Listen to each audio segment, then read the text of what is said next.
नमस्कार, मैं हूं प्रभाकर मणि तिवारी। आप देख रहे हैं मेरा ये खास कार्यक्रम पॉलिटिक्स विद प्रभाकर।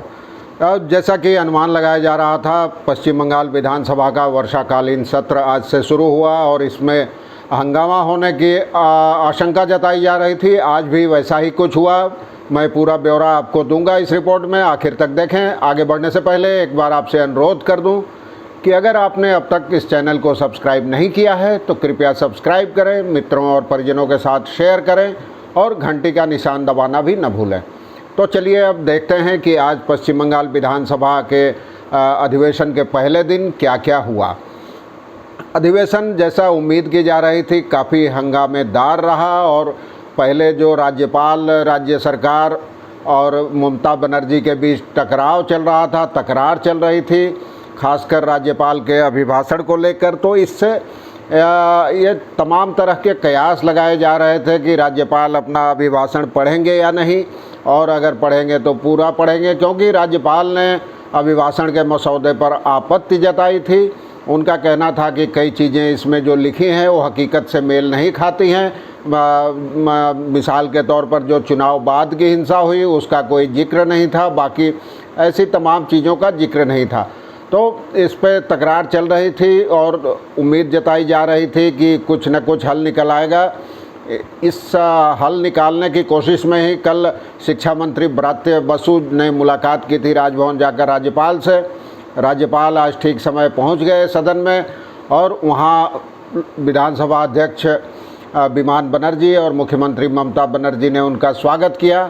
लेकिन दोपहर 2 बजे राज्यपाल जैसे ही अपना अभिभाषण पढ़ने के लिए खड़े हुए, बीजेपी के सदस्यों ने जय श्री राम के नारे लगाना शुरू किया और उसके बाद हंगामा कर दिया। वो विधानसभा अध्यक्ष के आसन तक पहुंच गए और बीजेपी सदस्यों ने अपने हाथों में चुनाव बाद की हिंसा के तमाम पोस्टर, तस्वीरें, नारे लिखी तख्तियां हाथों में ले रखी थी और लगातार हंगामा करते रहे। राज्यपाल ने पहले 1 मिनट तक अपना अभिभाषण पढ़ा, लेकिन हंगामा लगातार तेज होता रहा तो राज्यपाल बीच में रुक गए। उन्होंने विधानसभा अध्यक्ष से बात की, विधानसभा अध्यक्ष ने ममता बनर्जी से बात की। उसके बाद राज्यपाल ने शुरू किया दोबारा अभिभाषण पढ़ना, लेकिन इस बीच हंगामा और तेज हो गया था। बीजेपी के तमाम विधायक सदन के बीचों बीच पहुंच गए थे, जय श्री राम के तेज नारे लगा रहे थे और उन्हीं नारों के बीच वो वॉकआउट करने लगे बीजेपी के विधायक सदन से। ठीक उसी समय राज्यपाल ने अभिभाषण बंद कर दिया और सदन से बाहर निकल गए और कुल मिलाकर लगभग 7 मिनट तक उन्होंने अपना अभिभाषण पढ़ा।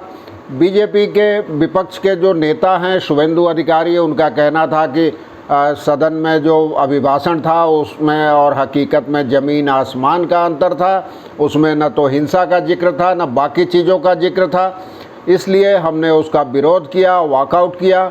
तो आखिर राज्यपाल ने अभिभाषण पूरा क्यों नहीं पढ़ा, इस सवाल पर शुभेंदु का कहना था कि ये तो राज्यपाल ही बता सकते हैं कि उन्होंने अपना अभिभाषण पूरा क्यों नहीं पढ़ा।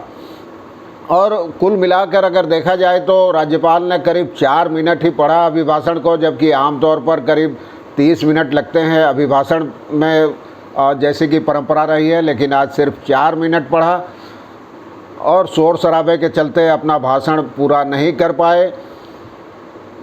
तो उसके बाद ममता बनर्जी और विधानसभा अध्यक्ष ने बाहर तक जाके राज्यपाल को विदाई दी सदन से। और अब 7 जुलाई को बजट पेश किया जाएगा राज्य का।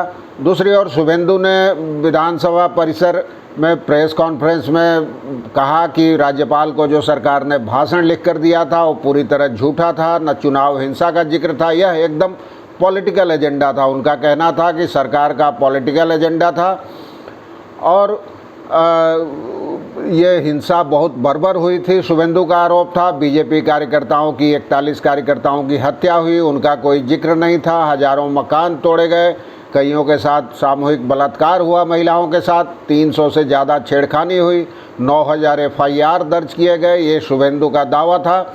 लेकिन ये सब राज्यपाल के अभिभाषण में इन मामलों का कोई जिक्र नहीं था। तो ये सब चीज़ें चल रही थी। अब सदन का कामकाज इस बार 8 जुलाई तक चलना है, उसमें 7 को बजट पेश होना है और आपको याद होगा कुछ दिनों से राज्यपाल और सरकार के बीच तकरार चल रही थी। सरकार का कहना था, मुख्यमंत्री ने खुद कहा था कि राज्यपाल जैन हवाला कांड में फंसे हैं, आरोपी हैं, भ्रष्ट हैं। फिर टीएमसी सांसद महुआ मित्र ने कहा था कि उन्होंने एक प्लॉट आवंटित कराया था अवैध तरीके से हरियाणा ने, जिसे बाद में पंजाब हरियाणा हाईकोर्ट ने रद्द कर दिया। उन्होंने बाकायदा पत्र भी जारी किया था।